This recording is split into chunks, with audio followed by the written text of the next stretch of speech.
नमस्कार, स्वागत है आपका संसद टीवी के खास कार्यक्रम संवाद में। मैं हूं मोहम्मद फातेह टीपू। संवाद की इस कड़ी में हमारे साथ हैं खास मेहमान, कपड़ा और रेल राज्य मंत्री दर्शना विक्रम जरदोश। मैडम, बहुत बहुत स्वागत है आपका संसद टीवी में। मैडम, आपके राजनीतिक कैरियर पर अगर निगाह डालें तो 1988 से आपने राजनीतिक पारी की शुरुआत की थी। आज आप केंद्र में कपड़ा और रेल राज्य मंत्री की जिम्मेदारी संभाल रही हैं। पूरे अनुभव के बारे में अगर हम बात करें तो किस तरह का अनुभव आपका पिछले तकरीबन 4 दशक में रहा? सभी को नमस्कार।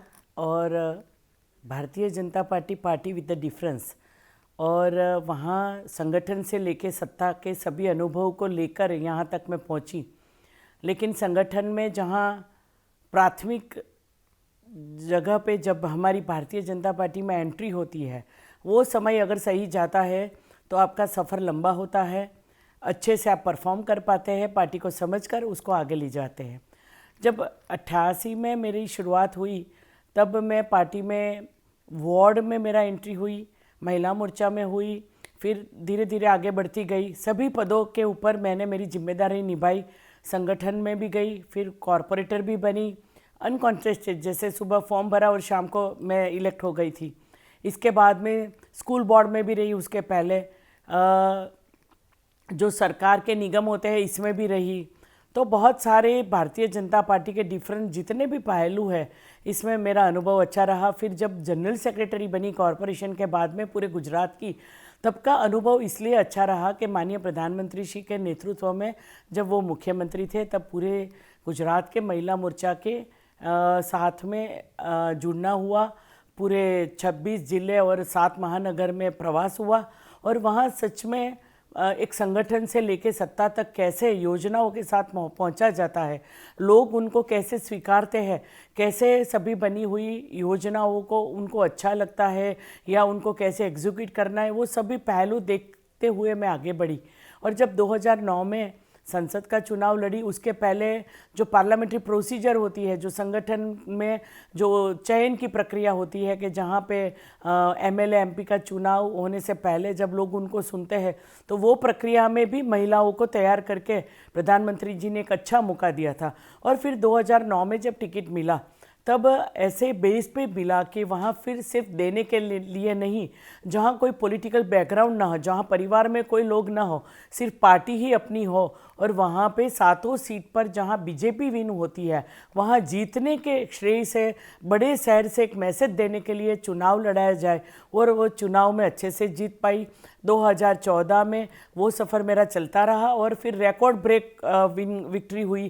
तो मैडम, 2009 में आप सूरत से चुनकर देश की संसद में पहुंचती हैं। उसके बाद 2014 में दूसरी बार आप सांसद बनती हैं। फिर 2019 में आपकी हैट्रिक लगती है, आप देश की संसद में पहुंचती हैं। सूरत के विकास की अगर मैं बात करूं तो क्या प्राथमिकताएं आपकी रही हैं? उसके अलावा क्या आप मानती हैं कि आपने जो कार्य सूरत में किए उसके इनाम के तौर पे आपको मंत्री पद का दर्जा दिया गया? नहीं, मैं मानती हूँ कि सूरत की बहुत चैलेंजेस रही होगी, लेकिन 2009 के समय में जो सबसे बड़ी चैलेंज थी, पूरे रिसेशन का समय थी, पूरी डायमंड इंडस्ट्री, टेक्सटाइल इंडस्ट्री, जो Surat is the fastest growing city of the world अब होने वाला है, ऐसे बड़े शहर से रिप्रेजेंट करना, तो इसके इशू भी रहते हैं, डेवलपमेंट के इशू भी रहते थे, क्योंकि 2009 से 14 तक हम सत्ता में नहीं थे। सबसे बड़ा इशू था हम लोगों का कनेक्टिविटी का, क्योंकि इतने बड़े ग्रोथ के साथ में इतनी बड़ी इंडस्ट्री के बावजूद भी वहाँ पे फ्लाइट नहीं चलती थी। इसके बाद में कोई एयरपोर्ट का ग्रोथ 250% तक बढ़ जाए, और वहाँ की ये मुहिम में हम दो नहीं, हम तीनों सांसद का योगदान रहे, और हम लोगों की जो अपेक्षा के हिसाब से उसको आगे तक ले जाने में सफल हुए। जो एक डोमेस्टिक फ्लाइट से आज इंटरनेशनल फ्लाइट तक की सफ़र हमारी जो रही, वो सबसे पहली चैलेंज रही। इसके बाद में जब जीएसटी आया तब उसी समय में सूरत में काफ़ी चैलेंजेस इसलिए भी रही क्योंकि कपड़ा हमेशा एग्जाम्प्टेड रहा, और उस समय चुनाव भी था, तो पूरी सभी पार्टियों ने वहाँ राजनीति करी। लेकिन लोगों का विश्वास, लोगों की चाहना, भारतीय जनता पार्टी के प्रति भरोसा, ये सबको साथ में लेकर जो बातचीत से हमारी समस्या हल हुई, तो इसमें टेक्सटाइल और डायमंड इंडस्ट्री दोनों ने बहुत सपोर्ट किया।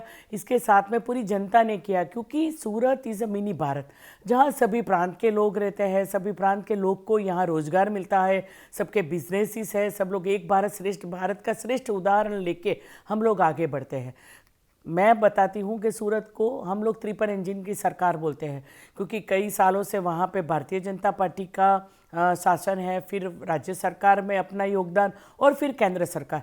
जब तीनों का मेल हो गया तो हमारे लिए बहुत अच्छा हुआ इंफ्रास्ट्रक्चर और डेवलपमेंट के साथ में। मैडम, एक सवाल उठता है कि 2009 में चूंकि आपने कमान संभाली सूरत की, तो 2009 के पहले सूरत कैसा था और 2009 से लेकर अब तक क्या आप मानती हैं कि सूरत की सूरत बदली है? बहुत सारा बदलाव आया, क्योंकि बहुत सारा इंफ्रास्ट्रक्चर आया, बहुत सारी टेक्नोलॉजी आ गई, उसके साथ में लोगों का सपोर्ट भी बहुत रहा। स्वच्छ भारत अभियान में सबसे पहले सूरत जुड़ गया। 3 सालों से वो सेकंड नंबर का स्वच्छ सिटी बनने जा रहा है। स्मार्ट सिटी के मूवमेंट में देखिए आप, सूरत जुड़ गया है, क्योंकि जितने स्मार्ट सिटी के पैरामीटर्स है उसको हासिल करते हुए ये सूरत ने अपनी अपनी योग्यता पुरवार करी है। तो बहुत जो डायमंड इंडस्ट्री को, जो बिज़नेस के लिए, उनको फ्री ट्रेड के लिए जो एक हब चाहिए, वो भी प्रधानमंत्री जी के आने के बाद में जो रॉ मटेरियल के लिए जो एक पूरा डायमंड का हब बनने जा रहा है सूरत, तो वो भी परमिशन उनके बाद आने के बाद हमें मिली। 2009 से पहले ऐसा नहीं था कि सरकार में काम नहीं हुआ था, लेकिन जो सेंट्रल रिलेटेड जितने भी इशू थे वो हम लोग सॉल्व करते चले गए। जैसे मैंने बोला कि डेवलपमेंट हुआ, एयरपोर्ट का डेवलपमेंट हुआ, सूरत का मल्टी मॉडल हब स्टेशन जो बनने जा रहा है, जिसका काम शुरू हो चुका है, जिसमें मेट्रो, BRTS, रेलवेज के साथ में लोकल पब्लिक्स और बस से जाने वाली यात्री सबको एक ही जगह से जाने की सुविधा मिलेगी। मॉडर्न इंफ्रास्ट्रक्चर के साथ में, मॉडर्न स्टेशन के साथ में 24 घंटे चलने वाली कैफ़े रहेगी। वहाँ बहुत हाइट पे अच्छी सा स्टेशन बनने जा रहा है, जहाँ अभी 150 से ज़्यादा ट्रेनें चलती है। इससे ज़्यादा लोगों का 5 साल ने 25 साल के बाद वाला सूरत का ग्रोथ कैसा होगा। अगर बिजनेस के लिए कोई लोग आते हैं तो वहाँ लो बजट वाली होटल हो, या रात दिन खाना मिलना, या शॉपिंग कॉम्प्लेक्स हो, ऐसे कई सुविधाओं के साथ में पूरा ग्रीन बिल्डिंग बनने जा रहा है। सोलार से इक्विप होके, जैसे जल के बचाव के लिए पूरी सिस्टम बनाई गई हुई है। तो लेटेस्ट टेक्नोलॉजी वाला सूरत देश का पहला मल्टी मॉडल हब सूरत में बनने जा रहा है। तो रेलवे हो, इंफ्रास्ट्रक्चर हो, सब में सूरत ने बहुत सारी गति पकड़ ली और इसका योगदान सेंट्रल से रहा। तो और इसमें हम लोगों को सपोर्ट मिलता गया। रिवर जो सबसे बड़ी तापी नदी वहाँ से जो निकलती है, तो पूरे देश में रिवर डेवलपमेंट के लिए जो फंड आया, तो सबसे पहले वहाँ वर्ल्ड बैंक से वहीं से आया, सूरत के लिए आया, जहाँ हम लोग साबरमती की तरह रिवर फ्रंट को डेवलप कर पाते हैं। बहुत सारी टूरिस्ट डेस्टिनेशन के लिए जो चीज़ डेवलपमेंट के लिए चाहिए, तो उसकी फंडिंग भी उसके बाद में शुरू हुई। तो एक नहीं, अनेक कारण ऐसे हैं कि जो बदलाव हम लोगों ने महसूस किया, हम लोगों ने किया, जितनी भी योजना बनती गई, ये योजना में सूरत मतलब शामिल होता गया। तो स्वच्छ भारत अभियान हो, इंफ्रास्ट्रक्चर की, प्रधानमंत्री आवास की बात हो, जिसमें हम लोग टॉप पर है, सरकार की जितनी भी योजना बनी है, इसमें MSME की लोन देने की बात हो, छोटे छोटे उद्योगकारों को सपोर्ट देने की बात हो, या तो डेवलपमेंट टेक्सटाइल इंडस्ट्री जहाँ से मैं जुड़ी हूँ, तो टेक्सटाइल का इंफ्रास्ट्रक्चर बढ़ाना, उसके जो मैनमेड फाइबर जिसमें सूरत हब है, तो इसके लिए भी योजना बनी, और इसके साथ में पूरी पब्लिक खुश होकर जुड़ती चली गई। मैम, साथ में कपड़ा मंत्रालय की भी अहम जिम्मेदारी आप संभाल रही हैं, तो इस क्षेत्र में किस तरह की पहल आपके ज़रिए की गई अब तक? जैसे मैंने बताया गया कि पूरी दुनिया में मैनमेड फाइबर में हम लोगों का स्टेक 25% है, और पूरी दुनिया में 75% लोग मैनमेड फाइबर यूज़ करते हैं। और हमारी कॉटन बेस्ड इंडस्ट्री है पूरे भारत की, तो उसी के आधार पे हम आगे चलते थे। लेकिन ग्लोबल मार्केट कैच करने के लिए जो योजना बनाई गई, सबसे पहली जो PLI स्कीम आई, जहां टेक्निकल टेक्सटाइल, जो कोविड के समय में PPE मास्क बनाने की बात हो, जिसमें हम सेकंड लार्जेस्ट एक्सपोर्टर बन गए, या तो आर्मी के कपड़े बनाना, होम फर्निशिंग की चीज़ें बनाना, टेक्निकल टेक्सटाइल के रिलेटेड जो भी चीज़ है, जो चिप्स से बनने वाली चीज़, यान से बनने वाली चीज़ जो होती है, इसमें सूरत मैनमेड फाइबर का हब है। तो उन लोगों को ये उसका फ़ायदा मिलता है, उन लोगों को लगता है कि ये पूरी मार्केट खुल गई है, क्योंकि हम जैसी कंपटीशन हम लोगों को आगे बढ़ानी है, तो ये इंफ्रास्ट्रक्चर के लिए ज़रूरी जो भी एजुकेशन से लेके उनकी मार्केटिंग स्किल से लेके उनके एक्सपोर्ट तक की पूरी जिम्मेदारी जब हम लोग वहाँ निभाते हैं, ख़ास करके फाइबर से लेके, फैब्रिक से लेके, फैक्ट्री से लेके फॉरेन तक की बातें हम लोगों ने जो 5F आधारित टेक्सटाइल इंडस्ट्री जो कर रही है, उसके लिए सूरत एकदम परफेक्ट सिटी है जो मैनमेड फाइबर के लिए हब माना जाता है। मैम, चूँकि माना जाता है कि आने वाले सालों में कपड़ा उद्योग एक ऐसा उद्योग है कि इसमें एक अपार संभावनाएं हैं रोज़गार की भी, तो इसमें किस तरह की कनेक्टिविटी या किस तरह के रोज़गार पैदा करने की संभावनाएं हो सकती हैं आपके मंत्रालय के ज़रिए? PLI स्कीम के बाद में हम लोगों ने एक PM मित्र पार्क की भी योजना करी है, जहाँ के जो प्रपोज साइट है, जहाँ जब ये ऑब्जर्वेशन चल रहा है, आने वाले समय में पूरे देश में 12 राज्यों की कंपटीशन में से 7 राज्यों को जो पार्क मिलने वाला है, जो पूरी इकोसिस्टम से डेवलप होगा, तो इसके लिए भी सूरत का पोटेंशियल बहुत अच्छा है, सूरत में उसका बहुत काम होगा। एग्रीकल्चर के बाद में सबसे ज़्यादा रोजगार देने वाला सेक्टर टेक्सटाइल है, और टेक्सटाइल के पूरी वैल्यू चेन जो होती है, यान, ट्विस्टिंग, उसकी नीटिंग, और उससे लेकर जितना भी नैरो फैब्रिक वाला जो इक्विपमेंट और भी होते हैं वहाँ पे, तो ये सब के लिए सूरत बहुत अच्छा हब है। और सूरत की जनता, सूरत की टेक्सटाइल इंडस्ट्री पूरी उसके साथ में फ्यूचर को लेके जुड़ी हुई है। जब से FTI हुआ है तो डायमंड इंडस्ट्री को भी खुश है, क्योंकि जब UAE के साथ FTI हुई, ऑस्ट्रेलिया के साथ हुई, तो सबसे पहला जो ऑस्ट्रेलिया के साथ में डीलिंग हुई वो सूरत से हुई।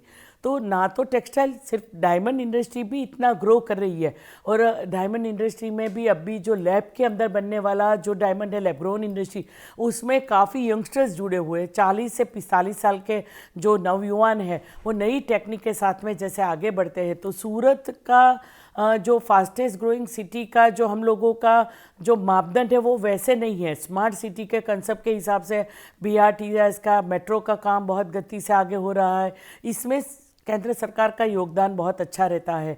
मैडम, प्रधानमंत्री नरेंद्र मोदी लगातार लोकल वस्तुओं को बढ़ावा दे रहे हैं, और 1 डिस्ट्रिक्ट 1 प्रोडक्ट हो, चाहे वह वोकल फॉर लोकल हो, तमाम चीज़ों के मद्देनज़र वो इंटरनेशनल प्लेटफॉर्म पे चीज़ों को बढ़ावा दे रहे हैं। क्योंकि आप कपड़ा मंत्रालय की कमान आपने संभाली हुई है, और अभी आपने जिक्र भी किया कि कृषि के बाद ये एक ऐसा सेक्टर है कि जो करीब 3.5 करोड़ रोज़गार लोगों को सीधे तौर पर देता है। तो क्या सूरत में तो आपने बहुत सारा काम किया, आपने इसका जिक्र किया, उसके अलावा बाकी देश में इस तरह की भविष्य में कोई योजनाएं हैं आपके पास हैं कि जिससे आम लोगों को रोज़गार मिल सके? हाँ, बहुत सारी ऐसी योजना है। टेक्सटाइल सिर्फ मैनमेड फाइबर या हैंडलूम हैंडीक्राफ्ट नहीं है, सिल्क भी है, जूट भी है, उनको भी बढ़ावा देना है।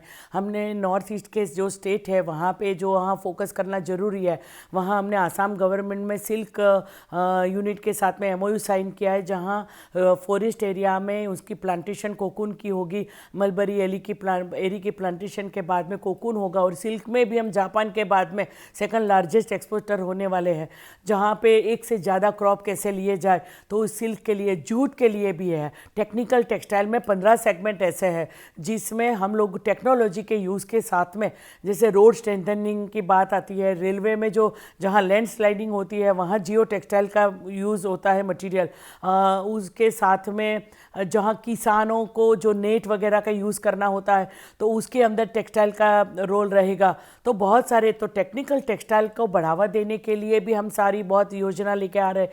कई स्टेट को साथ में रोड में बनने के लिए, या तो जहाँ पे ट्रेंडन की बात होती है वहाँ कैसे स्पॉट्स के वेयर बनते हैं हम लोगों के, जियो टेक्सटाइल के माध्यम से, और टेक्सटाइल के, टेक्निकल टेक्सटाइल के जितने भी सेक्टर है, जैसे मैंने बताया आर्मी के कपड़े बनाना, होम फर्निशिंग की चीज़ बनाना, और वो चीज़ की एडिशन करके वैल्यू एडिशन होकर उनकी फॉरेन कंट्री में बहुत डिमांड है, तो उनकी एक ब्रांडिंग हो जाए, उनको एक सपोर्ट मिल जाए, एक कॉमन प्लेटफॉर्म मिल जाए जिसके माध्यम से वो लोग चीज़ें एक्सपोर्ट हो सके।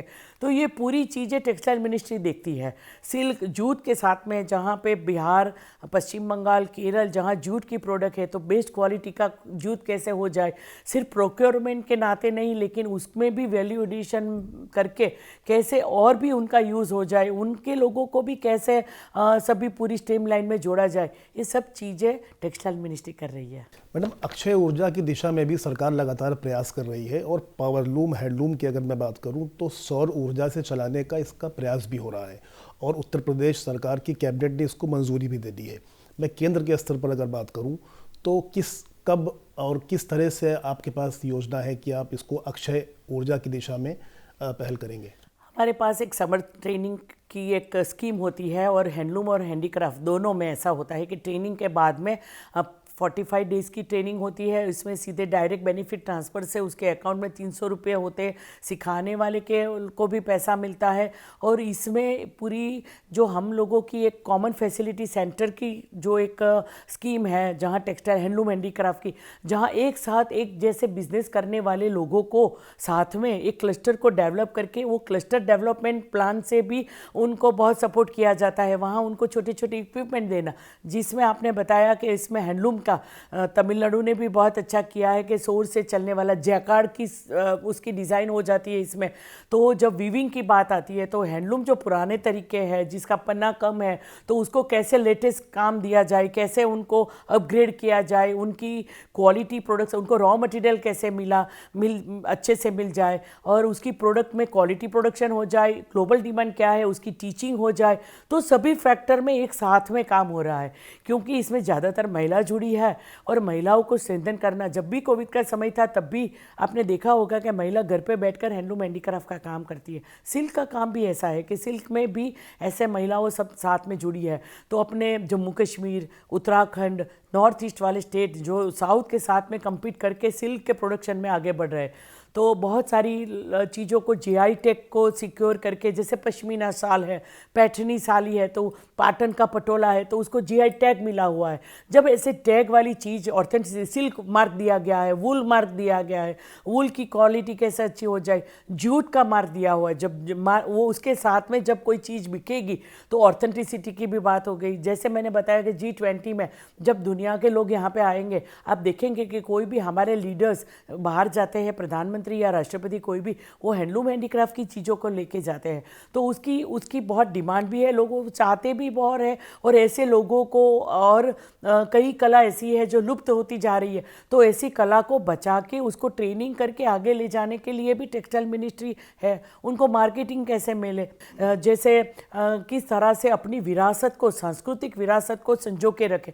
अभी हम लोगों ने यहाँ जनपद के ऊपर एक पूरे 75 वीव्स जो पूरे देश की है उनको एक साथ में शोकेस किया था। और वहाँ पे जो अवार्ड लोग मिलते हैं, जो अवार्डी लोग की चीज़ों बेचने के लिए 1.5 महीने 2 महीने चलने वाले ये एग्जीबिशन से लोगों को बहुत, ऐसे हम कोई सिटी में भी जाएंगे, 2 टायर सिटी में, 3 टायर सिटी में ऐसे छोटे छोटे एग्जीबिशंस होते हैं जहाँ से उन लोगों को ये मौका मिलता है। उनकी एक PSUs बनती है जिसके माध्यम से कई ऐसे छोटी जगह से लोग अपनी चीज़ों बेचने के लिए आते हैं। जैसे आपने पूछा कि 1 स्टेशन 1 प्रोडक्ट, स्टेशन के ऊपर भी हम लोगों ने ये प्रोडक्ट रख ली है, उसकी एक डिज़ाइन हो गई है स्टेशन के ऊपर। बहुत मुझे बताने में आनंद आता है कि जैसे आगरा स्टेशन है, अपना चेन्नई स्टेशन है, जहाँ से लोग टूरिस्ट ज़्यादा लोग आते हैं, सबसे ज़्यादा साड़ियाँ वहाँ से बिकी चेन्नई स्टेशन से। आगरा से जो टूरिस्ट लोग होते हैं वो वहाँ हैंडलूम, हैंडीक्राफ्ट की चीज़ें, जोधपुर है, गुवाहाटी का स्टेशन है। तो ऐसी जगह पे सरकार ने भी सपोर्ट कर लिया और वहाँ पे भी एक ही आदमी को ना मिलते हुए महिलाओं को मिले। इसमें बार 15 दिन के बाद में उसमें रोटेशन रहते हुए एक अच्छी नई डिज़ाइन बनाई है। तो 1 डिस्ट्रिक्ट 1 प्रोजेक्ट, एक कॉटेज इंडस्ट्री को भी ऐसे डेवलप किया है कि 1 कॉटेज, एक गाँव ही बस जाए जहाँ एक साथ में रहने वाले लोग एक साथ में इकोसिस्टम से, कंपटीशन से क्वालिटी प्रोडक्ट को प्रोड्यूस कर सके। मैडम, एक अच्छी बात आपने कही कि महिलाओं का काफ़ी दखल है इस इंडस्ट्री में, और जाहिर बात है कि जो कपड़ा उद्योग है इसमें महिलाएं आधार हैं इसकी। उनके पास हुनर है, कौशल है, कारीगरी है।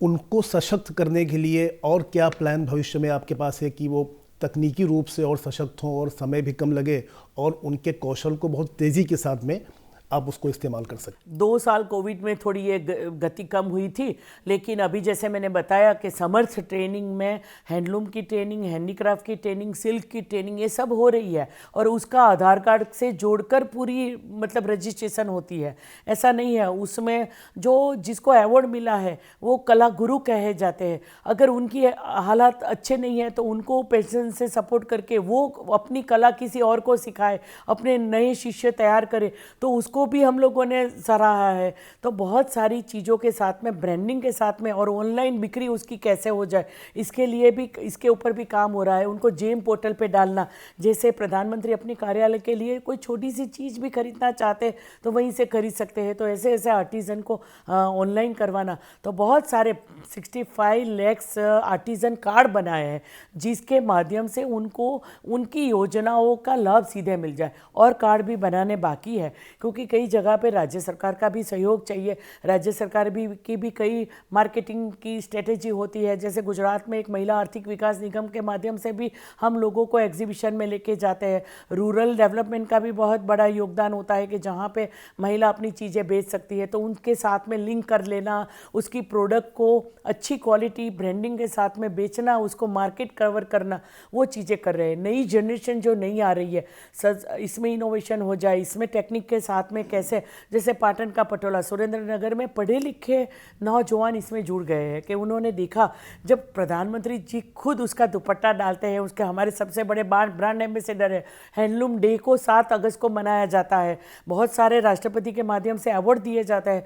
तो ऐसी बहुत पूरी सिस्टम बनी हुई है जिसमें हम लोगों को भारत को शोकेसिंग करने का मौका मिलता है और भारत की संस्कृति, सांस्कृतिक विरासत को हम लोग कैसे बचा के आगे पूरी दुनिया को बचा पाए। और ये राइट टाइम है कि G20 में सब लोग आ रहे, तो उसकी चीज़ें उनको कैसे मिले, उसके लिए स्पेशल डिज़ाइन बने, वो लोग अपने साथ कुछ यादें लेकर जाए, भारत क्या है वो दिखाने का मौका अभी हमें मिला है। बिल्कुल बिल्कुल। मैडम, ये तो रही आपके कपड़ा मंत्रालय की बात। कपड़ा उद्योग में बहुत सारा आपने काम किया जिसका जिक्र किया। अब हम आपके दूसरे विभाग, दूसरे महकमे यानी रेल पर आते हैं। इसकी भी जिम्मेदारी आप संभाल रही हैं बखूबी। किस तरह की पहल आपने इस विभाग में जो है की है अब तक? सबसे ज़्यादा तो सबसे पहले इंफ्रास्ट्रक्चर, क्योंकि जितने रेल मंत्री आए उन्होंने कुछ ना कुछ डिक्लेयर कर दिया लेकिन इंफ्रास्ट्रक्चर के ऊपर फोकस नहीं किया। तो हम लोगों का पूरा केबलिंग हो जाए और सिग्नल फ्री स्टेशन, मतलब ट्रेनें चले, ट्रेन की गति ज़्यादा हो। जैसे आपने देखा कि सबसे बड़ी गौरव की बात, आज़ादी के अमृत काल में जो 75 ट्रेन बनाने का संकल्प हमने किया है, जिसकी शुरुआत हो चुकी है। आपने देखा 8 वंदे भारत की शुरुआत अब तक भारत में हो चुकी है। जब गांधीनगर से मुंबई की पहली तीसरी वंदे भारत वर्जन 2 जब निकाली हम लोगों ने, उसका मैंने जब रिव्यू देखा, लोग इतने खुश हैं। जब प्रधानमंत्री वहाँ ट्रैवल कर रहे थे तो उन्होंने जहाँ उसके साथ में जुड़े हुए लोगों से बातें करी कि भाई अभी जितनी गति से ट्रेन चलती है, इससे ज़्यादा गति से आने वाले समय में कैसे ट्रेन चला पाएंगे, हम लोग कैसे ज़्यादा सुविधा दे पाएंगे। और इसका जापान की टेक्नोलॉजीज़ के साथ मिलकर बुलेट ट्रेन का प्रोजेक्ट चल रहा है। अब तो वो प्रोजेक्ट में भी इतनी गति आ गई है कि 100 जितने पिलर खड़े हो गए हैं वहाँ पे। उनके साथ में जो उनको इंफ्रास्ट्रक्चर के साथ में 6-8 किलोमीटर की गति से काम होता था, अब 12 किलोमीटर की गति से काम होता है। सबसे अच्छी बात है कि वो जेट टेक्नोलॉजी से हमारे टेक्नीशियन इतने अच्छे तैयार हो गए कि उन लोगों ने जापान टेक्नोलॉजी एडोप्ट की, लेकिन उनसे ज़्यादा झड़पी और अच्छी क्वालिटी वाली चीज़ें हमने एशिया की सबसे बड़ी लैब उसकी बना दी। कवच का सॉफ्टवेयर जो बनाया गया कि 2 ट्रेन साथ में आके एक्सीडेंट ना हो जाए, इसमें क्लीनलीनेस हो जाए, पैसेंजर के साथ साथ में हम लोग उसका कैसे फ्रेट का यूज़ करें। बहुत सारे आपने देखा होगा ऑक्सीजन टैंकर ले जाने के लिए, और जो किसान रेल चली जब अपने खाने की चीज़ों ले जाने के लिए, जो सबसे बड़ी अन्न सहाय योजना सरकार ने चलाई, तो फूड के लिए, सप्लाई के लिए रेलवे ने कभी छुट्टी नहीं ली, परिवार पूरा चलता रहा। तो वही परिवार के साथ में आगे बढ़ते हुए हम लोग काम कर रहे हैं। मैडम, चूँकि समय की रफ्तार भी बढ़ रही है। अब हम कुछ आपके व्यक्तिगत सवालों पे आएंगे, व्यक्तिगत जीवन के बारे में कुछ बहुत जल्दी से आप बता देंगे 30 सेकंड में। मैडम, आपको संगीत का भी शौक़ है, हमने पढ़ा आपके बारे में, तो इतनी बिजी लाइफ से आप संगीत नहीं, ये स्कूल में समय है। संगीत हमें माइंड को भी रिलैक्स कर लेता है, और मेरे माँ बाप ने संस्कार ऐसे दिए कि भरतनाट्यम संगीत वाला, चित्र वाला, क्योंकि मैं एक फोटोग्राफर की लड़की हूँ, सामान्य फोटोग्राफर थी, तो कला की चीज़ों से बचपन से जुड़ी हुई थी। तो फोटोग्राफी भी करती थी, वीडियोग्राफी भी करती थी, मीडिया में काम करती थी। पार्टी में आने से पहले बहुत सारे लोगों के, जैसे राजमाता सिंधिया जी के, अटल बिहारी वाजपेयी जी के पिक्चर खुद मैंने निकाले हैं। तो ये सब चीज़ों के साथ में आगे बढ़ते हुए ये कल्चरल शौक रहा मेरा जी। इसमें अरंगेत्रम तमिल शब्द का वर्ड जो है आरंगेत्रम है, क्योंकि हमारे यहाँ वो आरंगेत्रम में ऐसा होता है ना कि हमारे यहाँ सूरत में तो जो जैसे देखा होगा आपने कि गरबा नवरात्रि चलता है, लेकिन हम लोग मिनी भारत है तो पूरी आरंगेत्रम से भी जुड़ गए। वहाँ पे इतने क्लासेस, ऐसा नहीं कि आरंगेत्रम सिर्फ कथक अरे भरतनाट्यम होता है, लेकिन उसके साथ में कथक डांस भी इतना होता है। तो तब ऐसा स्कूल में मौका मिल गया था कि वहाँ पे मुझे अपने आप को टीवी पे ले जाने का, परफॉर्म करने का मौका मिला। चलिए, और खाली समय में खाना बनाने का भी शौक है? वो है, सूरत वाले लोगों की कहावत है कि सूरत का खाना काशी का मरण, सूरत का जमन और काशी का मरण। तो सूरत के लोग फूडी है, और वहाँ पे जो इतनी सारी चीज़ें मिलती है, अगर आप सुबह से शाम आएंगे तो बहुत सारी वैरायटी खाने को मिलेगी। कई चीज़ ऐसी भी है जो सिर्फ सूरत में मिलती है, तो इसके लिए सब लोग जानते हैं कि सूरत का पोंक है, सूरत का लोचा है, खमन है, तो ये सब सूरती ऊंधियू है। तो ये सब चीज़ों को खाते खाते बनाने का भी शौक़ होता है। बहुत बहुत शुक्रिया मैम आपका। संसद टीवी से आपने बात की, आपने विस्तार से बात की, दोनों महकमों के बारे में बात की, अपने निजी जीवन के बारे में बात की। बहुत बहुत धन्यवाद आपका। फिलहाल इस कार्यक्रम में इतना ही। मुझे दीजिए कैमरामैन कंवलजीत और डीके पांडे और हमारे सहयोगी धनंजय के साथ इजाज़त। देखते रहिए संसद टीवी।